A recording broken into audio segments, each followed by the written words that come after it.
E aí, pessoal, já pensaram em montar um rádio capaz de sintonizar desde a conversa de um piloto de avião até o sinal de um controle remoto e tudo isso com componentes bem simples? Pois é exatamente isso que a gente vai explorar hoje, o projeto de um receptor VHF super regenerativo. Ele é inspirado no artigo clássico do Newton Sebraga e este guia vai nos levar passo a passo por esse mundo fascinante das altas frequências. Bom, nosso roteiro está bem claro. A gente vai começar entendendo o que é o projeto, depois vamos passar pela teoria por trás dele, detalhar os componentes, falar sobre umas regrinhas de ouro na hora de montar e, claro, a melhor parte, ligar e operar o nosso receptor. Vamos nessa? Então, a primeira pergunta é, afinal, o que a gente vai construir? Essa primeira parte é para isso mesmo, para a gente conhecer o projeto, entender o que ele tem de tão especial e ver o potencial enorme que ele tem nas mãos de estudantes e entusiastas de eletrônica. Ok, mas o que torna esse projeto tão legal? São 4 pontos principais. Primeiro, a sensibilidade dele é impressionante. Ele pega sinais bem fracos e distantes. Segundo, a montagem é simples. As bobinas a gente mesmo vai fazer, sem precisar de peças difíceis de encontrar. Terceiro, ele é super flexível. Sabe como? Trocando uma única bobina, a gente muda totalmente a faixa de frequência que ele escuta. E por último, ele é portátil, funciona com pilhas ou bateria. É, sem dúvida, a porta de entrada ideal para o mundo da radiofrequência sem gastar uma fortuna. E na prática, o que dá para fazer com ele? As possibilidades são incríveis. Imagina só, escutar a comunicação entre um avião e a torre de controle a mais de 100 quilômetros de distância. Ou então sintonizar conversas de radioamadores, usar ele como base para montar um walkie-talkie caseiro, ou até mesmo captar sinais de controles remotos e alarmes. A versatilidade dele é o que o torna um projeto tão divertido. Agora vamos para a teoria. É aqui que a gente vai desvendar a mágica que faz esse circuito tão simples ter uma sensibilidade tão alta. Entender o princípio do detector supergenerativo é fundamental para o sucesso da montagem. Certo. Vamos olhar bem de perto o coração do circuito.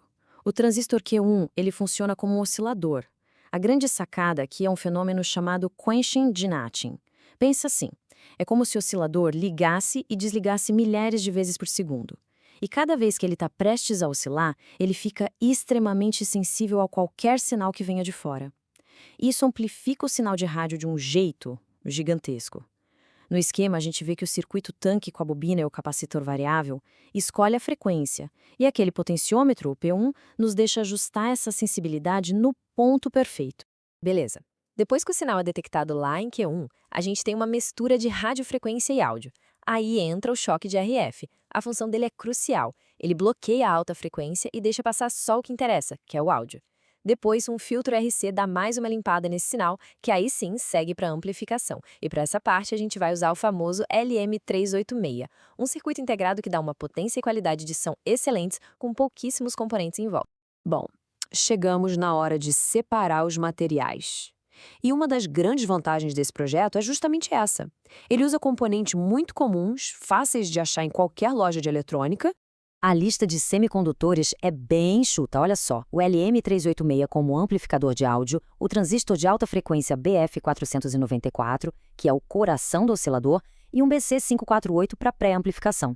E os resistores, todos de 1/8 de watt. Isso facilita demais na hora de comprar os componentes. Agora, atenção aqui. Este ponto é crucial. Em radiofrequência, o tipo do componente importa e muito.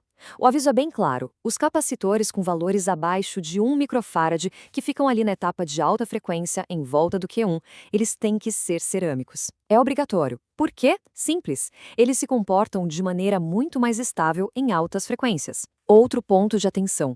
O capacitor variável tem que ser do tipo usado em rádios FM, sabe? Aquele com capacitância máxima em torno de 40 a 50 picofarads.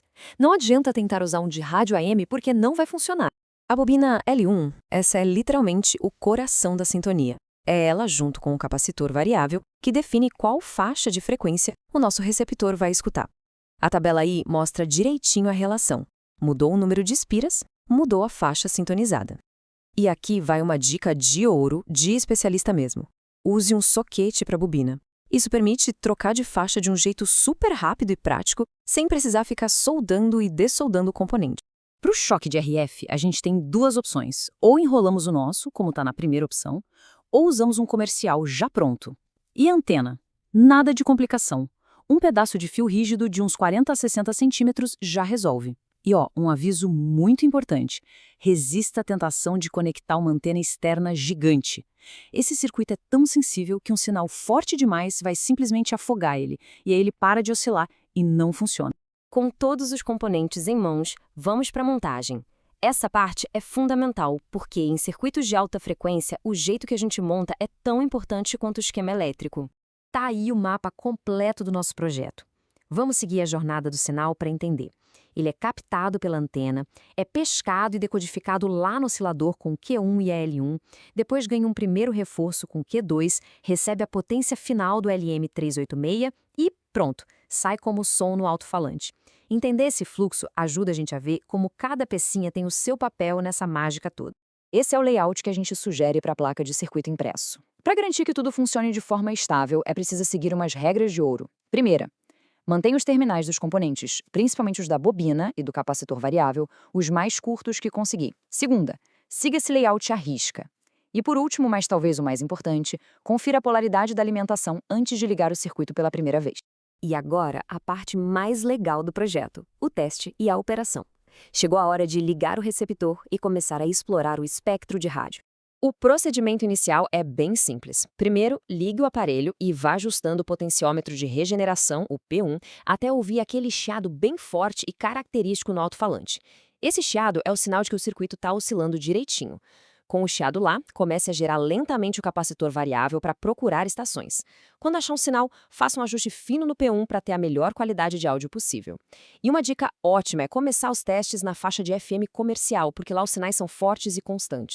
Agora, para a escuta, principalmente de serviços como aviação ou polícia, paciência é uma virtude. As transmissões geralmente são bem curtas, o ideal é deixar o receptor sintonizado num ponto com chiado e ficar aguardando. Para a aviação, a recepção melhora bastante perto de aeroportos ou em locais mais altos. E se a ideia for testar com controles remotos, é só conectar um multímetro no coletor do Q2 e observar a variação da tensão quando um sinal aparece. Este receptor, no fim das contas, é mais que um circuito. Ele é uma chave para um mundo invisível de comunicações que está em volta da gente o tempo todo. Agora que a ferramenta está pronta, fica a pergunta: o que será que a sintonia vai revelar? A conversa de um piloto? O sinal de um satélite amador? Ou, quem sabe, algo que ninguém mais está ouvindo? O espectro está aberto. E chegamos ao fim. Muito obrigado pela companhia nesta jornada. Todo o crédito pelo conhecimento original vai para o mestre Newton C. Braga e a organização dos slides foi um trabalho do Silvano. Espero de verdade que este guia tenha inspirado quem nos acompanha a pegar o ferro de solda e se aventurar pelas ondas do rádio. Boas montagens e ótimas escutas.